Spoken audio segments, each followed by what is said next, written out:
Au nom du Père, du Fils et du Saint-Esprit. Amen. La paix de Jésus soit dans votre maison, sa paix et sa joie.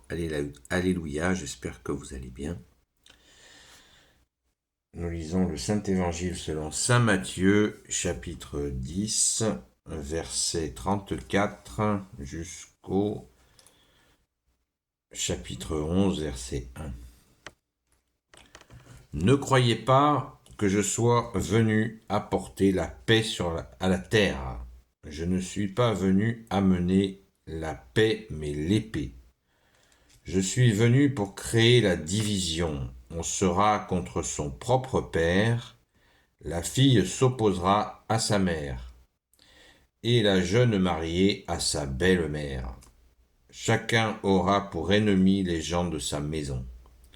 Celui qui aime son père ou sa mère plus que moi n'est pas digne de moi. Celui qui aime son fils ou sa fille plus que moi n'est pas digne de moi. Et celui qui ne prend pas sa croix pour marcher derrière moi n'est pas digne de moi. Celui qui veut sauver sa vie la perdra, et celui qui la sacrifie pour moi l'aura finalement sauvée. Celui qui vous accueille m'accueille, et celui qui m'accueille accueille celui qui m'a envoyé. Celui qui accueille un prophète parce que c'est un prophète recevra une récompense de prophète. Celui qui accueille un homme juste parce que c'est un juste, sa récompense sera celle qui convient pour un juste. Et celui qui donne un verre d'eau fraîche à l'un de ses petits parce qu'il est mon disciple, je vous dis qu'il ne perdra pas sa récompense. Jésus donna ses instructions à ses 12 disciples. Lorsqu'il eut terminé, il partit pour enseigner et prêcher dans les villes de la région. Merci Jésus pour ta parole. Alléluia. Je ne suis pas venu amener la paix sur la terre. Je ne suis pas venu apporter la paix à la terre. Je ne suis pas venu amener la paix, mais l'épée. Ô Jésus, quelle est donc cette épée? Quelle est donc cette épée? Eh bien, l'épée de l'Esprit, l'Esprit Saint, l'épée de la vérité que tu es Jésus.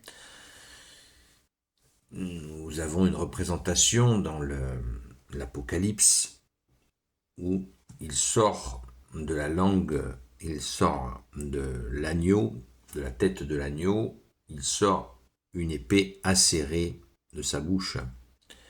Eh bien, c'est Jésus qui sépare le vrai du faux, la vérité de l'erreur.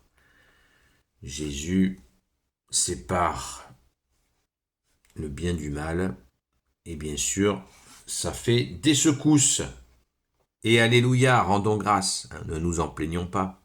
Quel bonheur, parce que d'être mélangé dans les ténèbres, c'est extrêmement douloureux, c'est une des causes majeures de la souffrance, d'être mélangé entre les ténèbres et bien sûr la lumière. Nous sommes mélangés, nous les pécheurs, dont je suis aussi. Donc cette division que Jésus est venu importer, y compris dans les familles, nous est-il précisé. Mais bien sûr, les secrets de famille, qui ne connaît pas les secrets de famille, les rancœurs de famille, les haines de famille, qui sont bien existantes et que Jésus est venu purifier. Jésus est venu, tu es venu couper les chaînes intergénérationnelles qui conduisent souvent à des maladies. Mais bien sûr qu'il y a un recours, mais bien sûr que tout n'est pas perdu, puisque Jésus, en venant faire cette séparation, il est venu apporter la paix, la guérison, mais la paix, pas sans l'épée. C'est cette épée qui nous amène la paix. C'est toi, en fait, qui nous amène la paix, ô Jésus. Encore faut-il t'accueillir dans nos familles. Nos familles, eh bien, il nous faut les tourner vers toi, le vrai Dieu, ô Jésus. C'est tout le travail, et quel bonheur. Et c'est un travail que Jésus nous demande, pas en nous disant, ben voilà, c'est comme ça, débrouillez-vous. Je vous annonce l'enseignement véridique, débrouillez-vous. Pas du tout.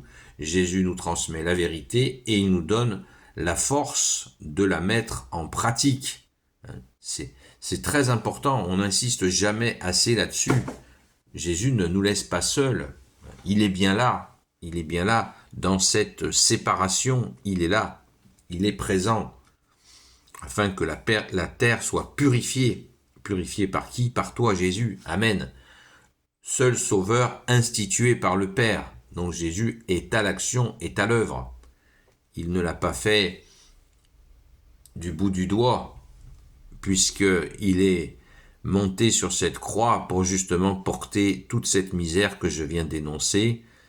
Eh bien, Jésus l'a porté sur ses épaules, sur cette croix, et il en est mort, et il est ressuscité. Donc toute cette misère n'a pas eu d'effet sur lui. Il a donné sa vie, il a repris sa vie, il est ressuscité. Merci Jésus, merci à notre chère Sainte Patronne, Sainte Marie-Madeleine, d'avoir été la première témoin de la résurrection. Elle était là au pied de la croix aussi, ne l'oublions pas. Donc, elle a souffert avec Jésus dans sa mort, et elle a vu le résultat, la première, il ressuscite. La mort n'a eu aucune prise sur lui. Jésus, tu es revenu à la vie. Alléluia. Donc, pensons sans cesse à cela, que Jésus nous donne la force de nous relever, de nous sortir de ces situations compliquées, comme on dit souvent, d'une façon un peu d'avoir abandonné. Ouais, c'est compliqué. Non, c'est pas compliqué. C'est Jésus qui décomplique, qui simplifie par son action. Encore faut-il lui demander d'agir et de suivre le mouvement. Parce que si on lui demande d'agir et on continue dans les mêmes marottes, les mêmes histoires, les mêmes tourments, eh bien effectivement, ça va continuer. Mais Jésus nous permet toujours de regarder un cran au-dessus, en ayant les pieds bien sur terre, afin que les choses s'améliorent. Et cela est, Jésus, tu améliores toute situation qui t'est confiée, tu es au rendez-vous. Merci Jésus, alléluia. Gloire éternelle soit au Père et au Fils et au Saint-Esprit, maintenant et toujours et pour l'éternité. Amen. Ô Jésus, toi qui peux tout et qui portes tout, toi le Sauveur, toi l'Emmanuel, je te confie toutes celles et ceux qui regarderont cette vidéo, ainsi que leurs proches, selon ta seule volonté, ô Jésus. Sainte Marie, Reine des cieux, toi l'Immaculée Conception, toi qui écrases le serpent, toi qui as la lune sous tes pas, toi notre Mère, Notre-Dame. Saint Joseph, toi le juste et le saint, toi le sage, toi la terreur des démons, toi le saint gardien de la Sainte Église catholique et apostolique, Sainte Marie-Madeleine, notre chère Sainte Patronne, et vous tous les saints et saintes, amis de toi Jésus. Saint Michel Archange qui est comme Dieu, Saint Gabriel Archange, Saint Raphaël Archange et vous tous les anges qui servez Jésus. Je vous confie toutes celles et ceux qui regarderont cette vidéo, ainsi que leurs proches, selon ta seule volonté, ô Jésus. Je vous souhaite une bonne journée dans la paix de Jésus, puisque Jésus nous donne sa paix par sa présence. Donc quand on a accueilli sa présence, oui, nous connaissons la paix. Et ainsi, nous pouvons nous mettre à l'œuvre, au travail. Merci Jésus. Le premier travail, c'est d'accueillir Jésus, le Fils, ce qui est la volonté du Père. Amen. À très vite.